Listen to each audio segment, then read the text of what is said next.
টাকা পয়সা ব্যয় করার প্রথম জায়গা হলো মা বাবা। গোপনে বাবার পকেটে 50 টাকা ঢুকাইয়া দাও, গোপনে মাকে 100 টাকার নোট দাও, দেখবা মা গোপনে টাকার উপরে চুমা খাবে। তোমার যেমন পকেট খরচ লাগে তোমার মায়েরও তো পকেট খরচ লাগে। তুমি যেমন বন্ধু বান্ধবের বাড়ি বেড়াইতে চাও, তোমার মা তোমার বোনদের বাড়ি বেড়াইতে গেলেও তো টাকা লাগে।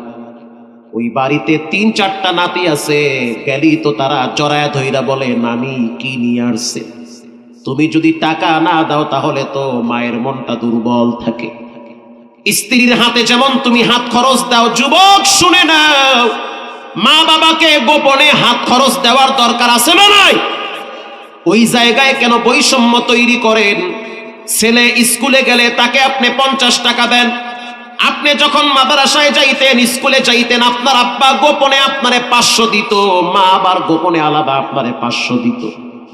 মায়ের টাকাগুলা বড় কষ্টের টাকা, 20 টাকা 10 টাকা 5 টাকা পেঁচাইয়া এতগুলা টাকা পোলটা বানায়া আপনারে দিয়ে দিবে, আর বলবে বাজান এগুলা তোমার মন মতো খরচ করবা। তুমি যখন ঘর থেকে বেরিয়ে স্কুলে যাও, মেসে চলে যাও, লেখাপড়ার জন্য দূরে যাও, মা তখন বাড়ির পিছনে গাছের পিছনে দাঁড়াইয়া তোমার দিকে ফিরা চোখের পানি ছেড়ে কান্দে আর কয় আল্লাহ অ্যাক্সিডেন্ট থেকে বিপদ থেকে আমার সন্তানকে বাঁচাও। একমাত্র এটা মা করে, পৃথিবীতে দ্বিতীয় কোনো নারী তোমার জন্য করবে না।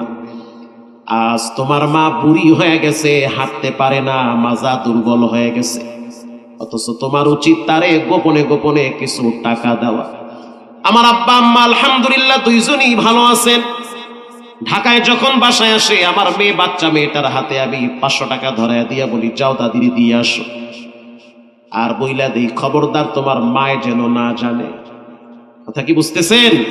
কারণ সবাইকে সব কথা জানানোর দরকার নাই। মাশাআল্লাহ মেয়েটাও ওরকম হয়ে গেছে, আব্বু দাও দাদির দিয়ে আসি, আম্মুকে বলবো না।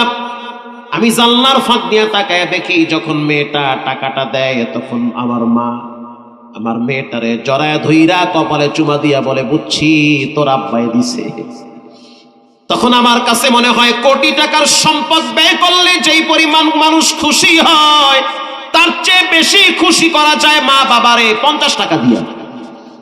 এজন্য আব্বা আম্মার প্রতি সদয় হন, তাদের প্রতি রহমতের হাত বিছায়া দেন।